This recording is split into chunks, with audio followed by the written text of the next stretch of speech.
Pero ayun, testify ko lang po, yung kabutihan po ng Panginoon, even po sa buhay ko. Ano po? Ako po ay dating Catholic. Wala po akong Christian background. Wala po akong alam about sa mga bagay-bagay na about sa Christianity. Kung alam niyo po dito, ayan, yung about sa speaking in tongues. Ano po, alam niyo po ba ako po ay na-win lang online. Online lang po ako na-win. Nanonood lang po ako ng isa pong live stream, ng isa pong revivalist. Tapos, nanonood lang po ako nung part na yon. And alam niyo po ba, nung sumabay lang po ako sa prayer, na-receive ko po yung tongues ko. Even that moment po, I got delivered from many things. Pinalaya po ako ng Panginoong Jesus, even po sa pornography, ayan, pasensyahan niyo na po sa word. Pero pinalaya po ng Panginoon, even sa masturbation, even sa addiction, every kind of addiction, doon po ako pinalaya ng Panginoong Jesus. Alam niyo po ba, totoo po, na nagpapalaya po ang Panginoon. Yes. Once nakita ng Lord yung heart mo, even online, kaya kanyang katagpuin. Yes. Dahil hindi po nalilimitahan ng presensya po ng Panginoong Yes. Jesus. Alam niyo po ba, dumating po ako sa point ng life ko na tinatanong ko sa Panginoon, Panginoon, ganito na lang ba ang buhay? Ako ay ipapanganak, ako ay mag-aaral, ako ay magtatanong, ako magpapamilya, tapos mamamatay, gano'n na lang ba?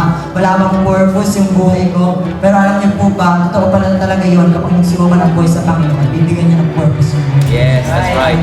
And ito po yung isa pong katotohanan na ako po personally hinanap ko yung kasiyahan, yung satisfaction sa mga bagay sa mundo ito, sa kasalanan. Kaya nga parang sinabi ko po kanina kung saan ako pinalayan ng Panginoon, ganun po kasi yung buhay ko po dati. Ang buhay ko po dati kapag ako ay gigising, manonood, mag-ML or manonood ng mahalin na panoonin, tapos gagawa ng mga makakalaswa na gawain. Ano po, ayun po yung buhay ko po dati, hindi ko po yung ikakahiya dahil dun po ako pinalayan ng Panginoon. Yes. Kung ito po ay available po sa amin, ito po ang good news. Magandang balita. Ayan, available din po yun. Amen. Kung taka ngayon na nagde-desire ka to be free from that thing na nag-aalipin sa'yo, na ayaw mo naman na gawin. Gusto mo nang tigilan, pero hindi mo matigilan na gawin yung bagay na yun. Alam niyo po ba, ito po ang katotohanan. Ito po sinabi sa salita ng Panginoon. Kung nasa ng Espiritu ng Panginoon ay kayo pagkaya. Amen. Ang palayakin siya ng Panginoon. Yes, that's right. And ayun po ang kabutihan ng Lord. Ayan, tinatagpo po ng Panginoon yung mga tao na desperate sa Kanya. Yes, that's right. Kami po wala po kami daladala ng kahit ano. Ang daladala lang ang po namin kay Diyos na buhay. Amen.